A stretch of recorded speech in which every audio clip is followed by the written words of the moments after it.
Today, we will delve into a chilling underwater mystery. Introduction.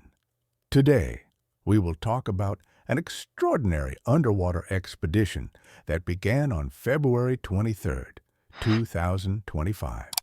If you enjoy this journey, please like and subscribe. The beginning of the voyage, our mission was to explore an uncharted section of the Arctic shelf and test a new long-range hydrophone array. It was a routine job, almost meditative. Hours passed as I monitored the ocean's acoustic signatures, listening to the distant sounds of whales and the cracking of glaciers. Then my junior partner, Finn, noticed something unusual. "Senior, take a look," he said, his brow furrowed. Gamma sector, strange pattern. I leaned over his shoulder, and we both listened to an almost imperceptible sequence of sounds. It wasn't a typical noise, but rather a rhythmic change in background pressure, too weak to be geological activity and too organized for any known living creature. The signal consisted of 3 short pulses, followed by a long one, repeating every 11 seconds like a metronome. The investigation. We began by checking our equipment for malfunctions and ruled out known sources. This pattern was artificial. We conducted a spectral analysis, and the frequency was barely detectable by our systems. After reporting to Commander Peterson, who was calm and collected, we continued our observation. For 18 hours, the signal remained unchanged, and the tension in the sonar room grew. It felt as if we were eavesdropping on an incomprehensible conversation. On the second day, Captain Galloway decided to change course. "We are moving closer to the source," he announced. "I want to know what this is."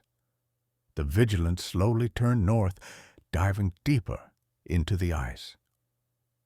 Thank you for staying with us. So far, we have explored the start of our expedition, the strange signal we encountered, and the decision to investigate further. Stay tuned as we delve into the mysterious object we discovered and the chilling events that followed. Don't forget to subscribe and share your own stories with us. The discovery. After sending a directed pulse, we received a shocking response. It was an exact replica of our active pulse, followed by the same long signal we had been monitoring. The atmosphere in the sonar room shifted dramatically. Then, I recognized a peculiar harmonic in the response.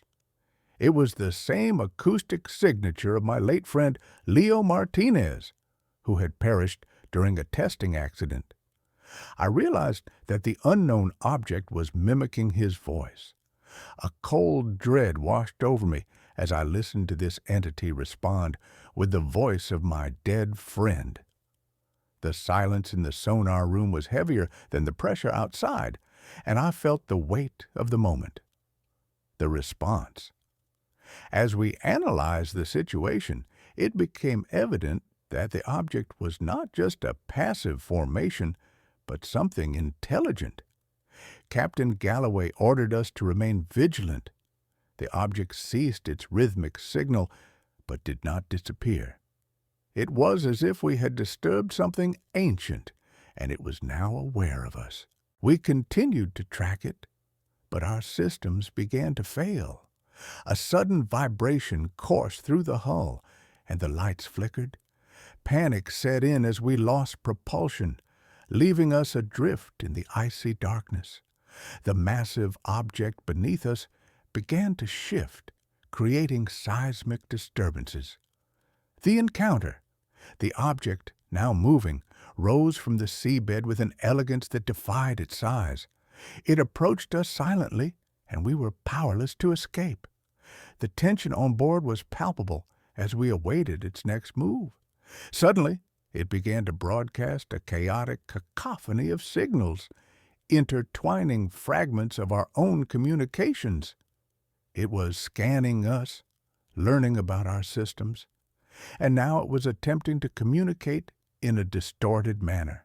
Captain Galloway ordered all external communications to be cut off, plunging us into isolation. The final decision. As the entity continued its silent pursuit, I realized the gravity of our situation. We were trapped, and our only option was to initiate an emergency ascent through the ice. The risk was immense, but staying here was worse.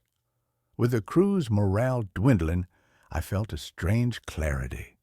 The entity was not malevolent, it was simply different. I proposed a deal to it, my consciousness in exchange for the crew's freedom.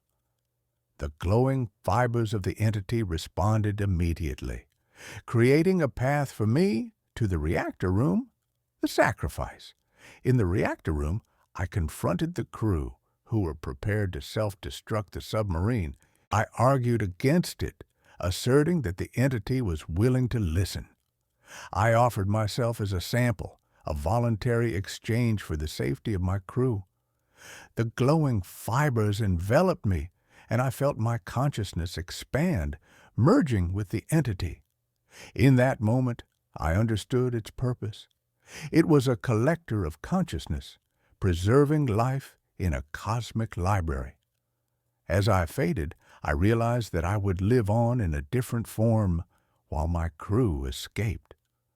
The aftermath, the submarine emerged from the depths, severely damaged, but afloat.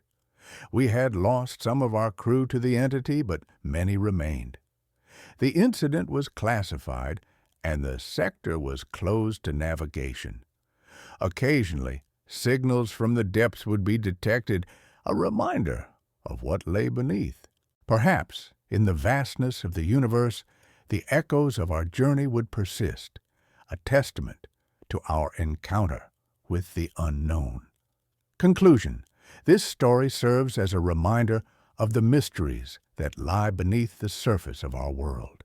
The ocean holds secrets we may never fully understand. If you enjoyed this journey, please like and subscribe for more tales of exploration and discovery.